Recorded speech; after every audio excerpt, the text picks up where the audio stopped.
Christiana Manpour in London. It was the proposal heard and roundly rejected around the world, hours after President Trump said the United States should not only take control of Gaza, but with a gleeful Israeli Prime Minister at his side, he also called for the permanent removal of its Palestinian population. To be clear, this is called ethnic cleansing, and it is illegal under international law. It's also called the forcible transfer of a population, which is also illegal under the post-Holocaust Geneva Conventions, to which the United States is a signatory. But in the monopoly board strategy of a real estate developer already eyeing Greenland, Canada, the Panama Canal, etc., Trump said the United States would redevelop Gaza and its coastline into, quote, the Riviera of the Middle East. The U.S. will take over the Gaza Strip, and we will do a job with it, too. We'll own it and be responsible for dismantling all of the dangerous unexploded bombs and other weapons on the site, level the site and get rid of the destroyed buildings, level it out, create an economic development that will supply unlimited numbers of jobs and housing for the people of the area. Do a real job, do something different. Immediately, the backlash from regional powerhouses and neighbours was firm and a flat-out no. As for the beleaguered Palestinians themselves, they say they've endured 15 months of hell as Israel has levelled Gaza, but they aren't going anywhere. They won't be forced out, they say, now. This is a failed Israeli plan, and it's impossible to transfer us from Gaza. We lived under bombardments for a year and a half. After all this suffering, starvation, bombardments and death, we won't easily leave Gaza. All of our children's homes have been demolished and our house is half destroyed. Rain comes into the house, cold is coming in, and we will still stay whatever happens. Even if we stay in the tent, even if they give us castles and villas, we are not leaving our lands. I want to die in my land, to stay in it. I was born in Gaza, lived in Gaza, studied in Gaza. I got married here and had my children. Whatever happens, I will never leave it. So that's the reaction to the proposal, but from Trump's perspective, is this a negotiating masterstroke? Tonight, we asked three most interested parties: Saudi Arabia, a Middle East peace negotiator, and, of course, a key Palestinian official. And we begin with Mustafa Barghouti, president of the Palestinian National Initiative Party, who joins me from Ramallah in the occupied West Bank. So, Mr. Barghouti, you've had approximately 24 hours to figure out what was said from the White House yesterday. What is your reaction to both things? One, the taking over control and forcibly removing the population, and the other to we will provide employment, we will level, we will get rid of the unexploded ordnance, get rid of all the rubble and rebuild it into a beautiful space. Christian, thank you. What we heard was President Trump talking, but actually it was the voice of Netanyahu. What President Trump proposed was not only destructive, but criminal. I don't know if the American people in leadership understand exactly what he was saying, that this is a war crime, that this is a criminal act, that this is the most serious violation of international law. And by which law President Trump thinks he can steal our land and conduct theft of Gaza Strip, to use it for his, I don't know, imaginary plans of construction and so on. By which law he wants to displace us, 2 million Palestinians from Gaza. What would he say if I say, for instance, that people in New York should be removed to Afghanistan? Of course, he will be totally mad if I say so. What would he have said if somebody suggested that Jewish people in Israel should be removed from Israel and transferred to Europe, where they came from? What would be his reaction? The basic element here is that this is a very serious violation of international law, and it will not work. I think President Trump has shown an unbelievable level of ignorance of the history of the Palestinian people, of the resilience of the Palestinian people, but also ignorance of the geopolitical facts on the ground in the Middle East. Jordan will not accept this. Egypt will not accept this. Saudi Arabia rejected that. I don't think any country that respects international law and respects itself would accept such proposals. Can I ask you a practical question? And that is that it is rubble. In 15 months, the Israeli military has managed to reduce much of the Gaza Strip to rubble. You know, do you think it's uninhabitable? Do you think Gazans can actually figure out how to live there? A lot of the Arab countries, like Qatar said today, we plan, you know, as a group of Arab nations to help rebuild, but while the Palestinians remain there.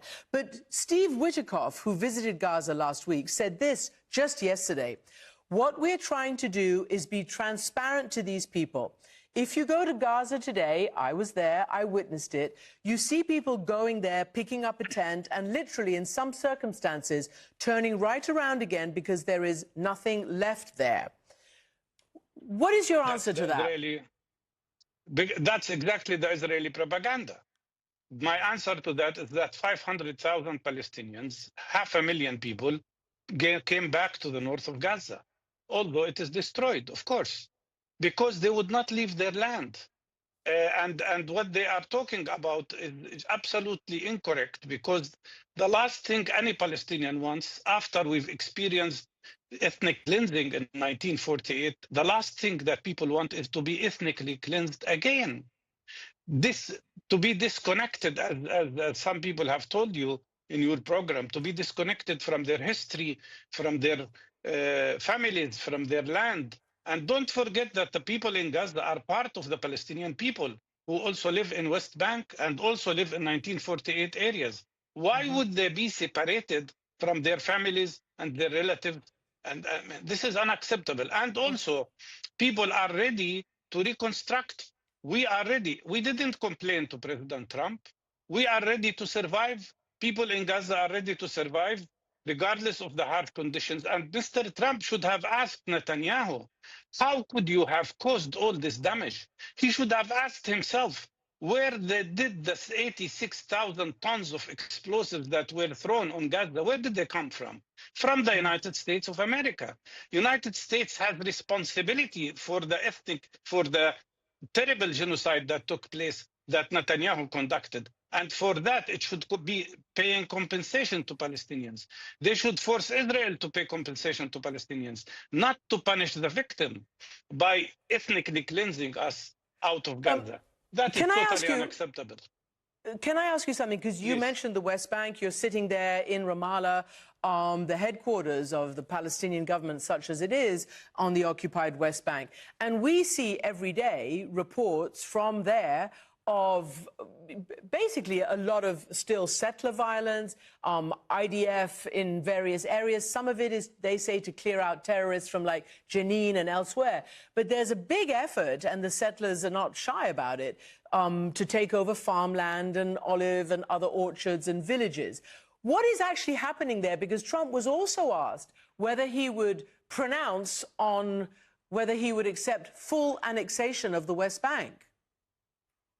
Well, the real essence of what Trump is doing, and I am sure he did all of that in consultation with Netanyahu and the other fascist ministers in his government, he wants now to ethnically cleanse Gaza. He will allow Israel to annex the West Bank, and then they will be talking about transferring the population, the Palestinian population, from West Bank to Jordan. We know, we understand what they are doing. At this very moment, the Israeli army has already ethnically cleansed Jenin refugee camp. They forced more than 20,000 people to evict their homes and started destroying their homes. Hamas is not running West Bank. So why are they doing that if they used to claim that they are attacking Gaza because of Hamas? No, it's not true. They are attacking Gaza and the West Bank because Palestinian people live there, because Netanyahu has made it his mission in life, he and his fascist government, to completely ethnically cleanse Palestinian people. And he will not succeed. What he failed to achieve through genocide will not be achieved through threats of the American president. We're resilient. We're staying on our land, whatever it takes, and how much it costs us. We would not leave our country because we cannot accept another Nakba, another ethnic cleansing of our people. So, Dr. Barghouti, you know that neither the United States nor Israel accepts the word genocide about Gaza. But the Israeli right wing and the settlers, as you know, are euphoric, as they've been saying. The former minister, Ben-Gvir, said that he might return to the coalition over this if Trump's plan is implemented. And he tweeted, "When I said this time and again during the war, that this was the solution to Gaza, they mocked me. Now it's clear this is the only solution to the Gaza problem. This is the strategy for the day after." So they feel like they're winning. My question to you is, what is going to stop this? The sad thing here, Christian, is that, unfortunately, the whole Israeli political spectrum, from the governing parties to the claimed opposition, all of them have welcomed what Trump said. That is a very dangerous phenomenon. It shows that not only the Israeli government, but practically much of the Israeli society has moved to fascism. This kind of behavior I've never read about or seen before, except maybe what happened in Germany during the Nazis and the fascists there. This is very dangerous development, not only for Palestinians, but for the future of Israelis themselves.